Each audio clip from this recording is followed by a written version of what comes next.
Good morning. We are trying to figure out what is different between the muscles of animals with extra big muscles and typical muscles when we look at them up close. And we've already done some learning in this lesson, and we figured out that muscle cells are actually bundles of fibers that can contract and relax, and that these fibers have proteins inside of them called myosin and actin, and that these proteins, which are molecules, have a super specific shape that allows them to do their job of grabbing on and sliding past each other. And this is what ultimately allows movement to happen. So that's an important first step, but we still have some figuring out to do when we're comparing what these muscle cells look like between the two kinds of animals, those with extra big and those with typical muscles. So I have four sources for you to analyze today. The first is a box plot graph. Source number 2 and 3 are both cross sections of muscle cells that are looked at in a microscope. And then source number 4 is a bar graph. The first thing that I want you to do before you analyze this data is to take notes in your notebook about what you notice and be ready to share your thinking. So in your notebook, I would like you to create a chart that looks like this. So you'll have your source number, and then extra big muscles are different from typical muscles because, and you can record just in bullet points what differences you notice. I'd like to explain how to analyze these graphs. The graphs are a little bit tricky, and this first source, if you're not familiar with box plot or box and whiskers type graphs, it might be a little bit challenging to understand. But we still start with the same general rule of reading the title, total number of muscle fibers, cells, in samples taken from side of body, catfish, all 1 month old.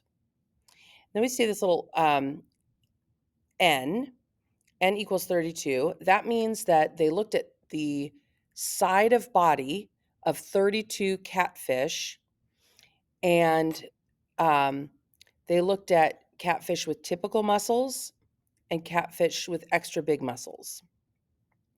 Along the bottom, we see that the x-axis is number of cells.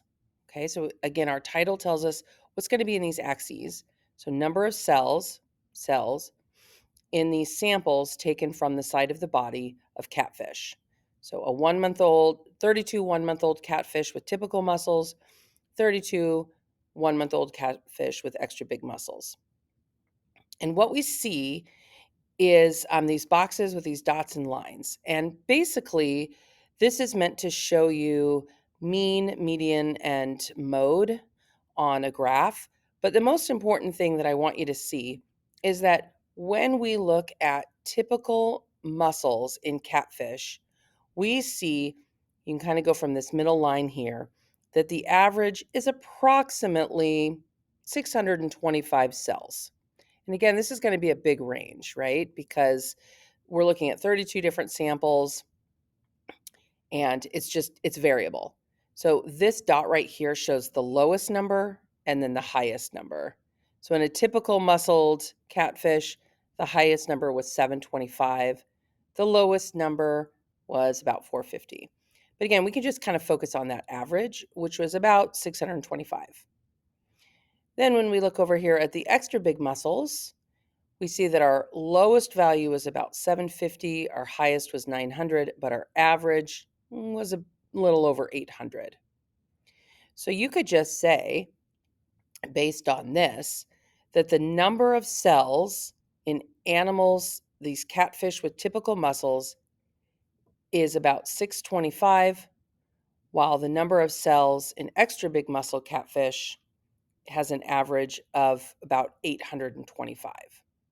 Or that the number of cells in a catfish with extra big muscles is more than the number of cells in a catfish with typical muscles. You're going to do the same kind of reading on this graph, and I'm going to let you do that on your own, using the same principles that we did over here. This one, though, instead of being number of muscle cells, this is the area of muscle cells. And area is a measurement of size. So we're looking at how much space are these things taking up in one dimension. Make sure that you record your observations in your chart. This is, again, a catfish. This is a muscle sample from the top of the body. And now we have typical and extra big at the same age. If you are wanting to do more research on any of these, you can dig a little deeper and learn a little bit more by going to any of these resources where these images and graphs were originally taken, and you'll find a lot more information. Source number 3, this is a different view of the muscle cells. So here, each of these little round things is a muscle cell. When we come down over here, we're just seeing it from further away. So we're seeing a greater size of muscle tissue, essentially. And this is from the tongue of a rabbit at 2 months old. And a rabbit 2 months old, extra muscled. This little symbol right here, 50 micrometers.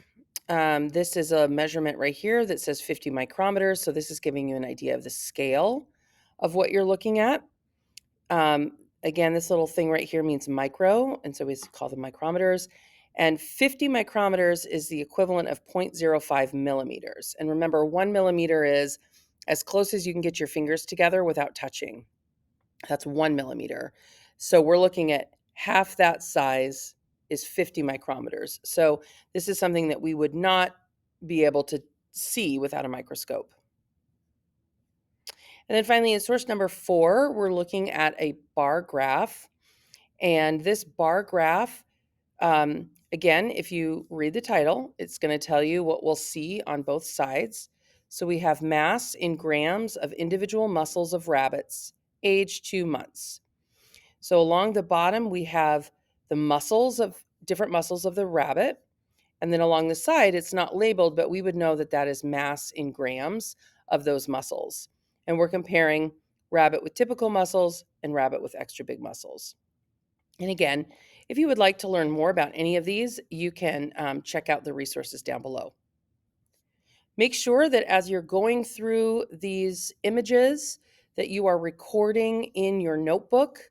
I forgot to put this as a piece of paper. I said I would do that with the notebook, and I don't have the little pencil, but hopefully this icon and video will let you know that I would like you to make this chart in your notebook and fill it out as you go through these data.